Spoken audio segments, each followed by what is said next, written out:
guys, good morning. So update lang ta guys dinhi sa to ang Panimalay.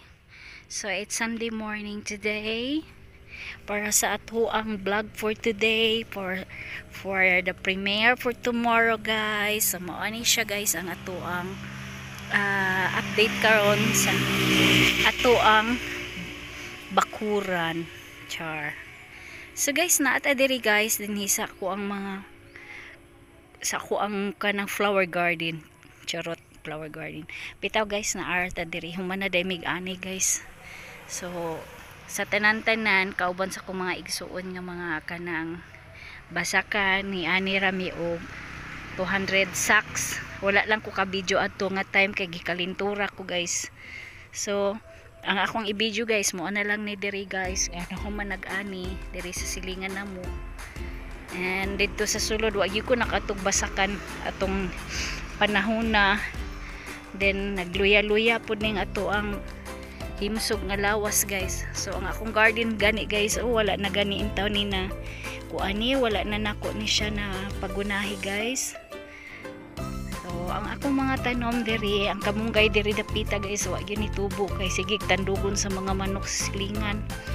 O sa kadagandagan ako gitanom nga okra guys, duha ra jud diri dapita ni tubo. Ug kani nakagulay na ko ani.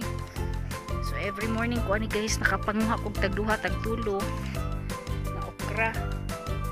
Then diri ang kining pinya dugay din na siya maturok ay mangmunga di ang pinya no. So anang kani nga pinya diri guys dugay na ni ay magtagalog dai ta guys kay kanang nabiya pud tay mga kasamahan no char. So for today guys magtagalog muna tayo guys para masabtan guys bitaw ay para maintindihan pala. So ito guys, ito yung garden ko dito guys sa gilid. Actually medyo malaki-laki pa ang area ko dito guys. So ayan lang yung bahay ko, tapos ayan ang bahay ng aso ko. So ito yung puno ng bayabas guys na binabalot ko. So yung mga hindi nababalot talaga na bunga guys is meron talaga siyang ano, yung sinasak or sinisip-sip ng insekto. Ayan, kahit yung mga nakabalot nga guys ay natablan pa. Ito marami na pala akong nakuha dito guys na harvest. Hindi ko lang naipakita kasi yung mga anak ko ang nangunguha dito. So may isang ano dito na pwede, ay wala na pala, nakuha ko na pala kahapon yung isa dyan sa baba. So matamis talaga ang bunga na ito. Ito yung binalot ko noon nga hindi ba tapos-tapos. So ayan guys, mga tanim-tanim ko lang yan guys. Nasa 3 years na pala akong nag-stay dito sa amin, dito sa Pinas. Kasi galing din tayo sa labas ng bansa natin. So yun ang tanim ko guys. Mabilis lang siyang namunga. Binili ko yan doon sa DAR, Department of Agriculture. Then basta ito guys, dito yung garden ko, halo-halo to guys. Ayan yung mga pula na mga guys, na mga bulaklak.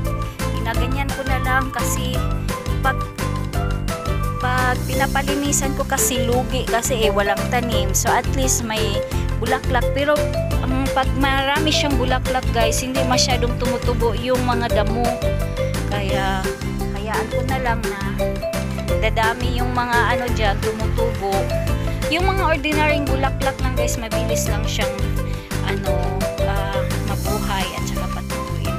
So ito ganito na bulaklak. Maganda din naman siya tingnan pag marami. Ayan yung mga tanglad ko guys. So unlimited ang tanglad, may saluyo tayo. So dito guys, ito yung medyo malaki-laki na rin yung ano natin guys, yung marang natin. Sana makakain din tayo dito. 3 years ko na rin itong tinanim guys. Basta simula nung nagstay ako dito, may mga tanim-tanim ako at saka itong malunggay din guys, tanim ko din ito. Ito lang lately na nandito ako at saka yun, mga malunggay na dyan. Yung iba kasi hindi tumutubo kasi nga nasasagi ng mga hayop. Ayan, napakadumi na dito guys, ang dami ng damo. So ayan, nalinis-linisan.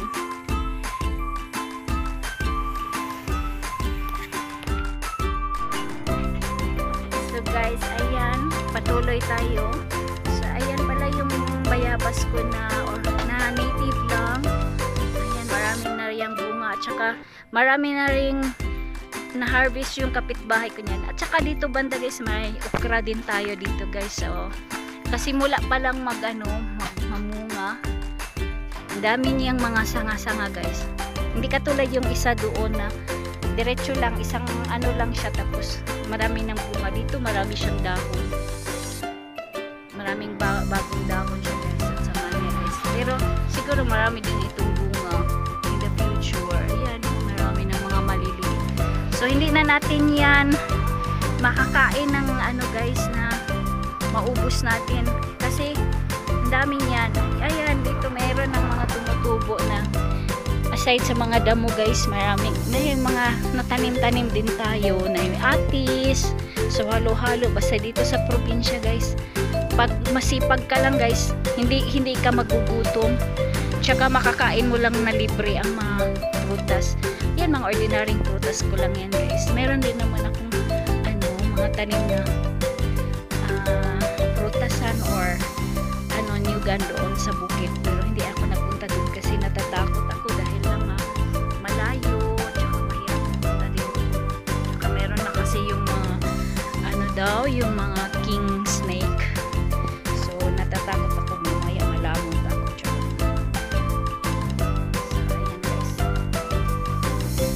Sa pag next month na lang ako magpalinis dito guys dahil nga tingnan mo guys yung damo na yan guys para na ding baby's breath na na pangbuke, diba? Ang ganda din siya parang din siya baby's breath yung pangbuke. Pwede na siguro, hindi ko na lang siguro yan palinisan kasi parang maganda din naman tingnan. So ayan guys, ito malunggay guys. Ito, puputulan ko naman yung mga sanga-sanga niya para maging bago naman yung mga dahon. Tulad dyan, pinutol ko na. Kasi ang taas na kasi ng niya eh. Kaya pinutol ko, ayan ngayon, maganda na yung niya, dahon niya. Para sa mga kapitbahay natin guys ba, para din nga makagulay din sila at hindi sila maging malnourished. Ayan, ang dami pang mga saluyot guys. So, alam mo dito, itong mga saluyot na ito guys, sa Arab country, mahal to. Tinatawag itong mulokhe. Ayan, masarap din ito guys, yung i-mash mo. Tapos, mag-isa ka ng bawang, sibuyas, tapos may manok. Ayan, masarap yan. Tapos yung sabaw niya, maging sabaw niya is yung lang niya, yung gata lang talaga niya ng niya, yung sarili niyang sabaw mismo. So masarap din yan. Nakakain ako niyan doon sa Dubai, nung sa Dubai pa ko. Ayan. Ito, may pusa dito guys. Half to, ordinary, half hindi. Hindi nga, yan, may breeding din yan. Sa sa pamangkin ko yan. Nagpupunta yan siya dito pag naghihingi ng pagkain. Hindi pa naman ako nagpapakain ng aso ko. Ayan, ito yung aso ko, si Coco. Hindi mo inubos yung pagkain mo. Ayan, nainitan siya guys. Maya guys, lagyan natin siya ng yelo dyan sa taas para dilaan niya guys. Kasi pag mainit dito guys, nilalagyan ko lang siya ng yelo. Ayan, natutuwa din naman siya. Pinaglaro-laruan na yung yelo. Ayan, ito pala guys. Talagang sinadya kong tinim itong yung sili na maanghang. Ilagi lang kasing nasasabi sa mga ng mga manok. Kaya hindi siya tumutubo talaga. Ito nga nabali na nga siya. Ay nilagyan ko lang dito ng mga ko na tiles para hindi ng mga manok. Yun, hindi kakaon. Charot. Hindi kabalo ka Bisaya eh. Ayan. So ito pala guys, halo-halo talaga yung mga halaman ko dito guys. May bulaklak, Ayan, ang ano ko, tingnan mo yung anong tawag nito? Aloe vera. May tanim akong aloe vera guys, pero hindi ko yan ginamit. Pero maganda pala yan pang tapal guys, pag mapasok ka, wala talagang ano, bakas na paso pag lagyan mo kaagad. So ayan pala guys yung manugang ko guys. Oh. Ang sipag-sipag niyan guys. Ang sipag-sipag niya guys. Ayan, naglalaba siya guys. Nagsasampay lang pala. So ito na lang guys for today's vlog, and thank you for watching guys. Kahit walang kabuluhan. Just for the content lang guys. Pasensya na. So thank you for watching. Kung hindi pa kayo nakapag-subscribe sa YT ko, please subscribe at TV, like and share, and comment below. Thank you for watching, and bye!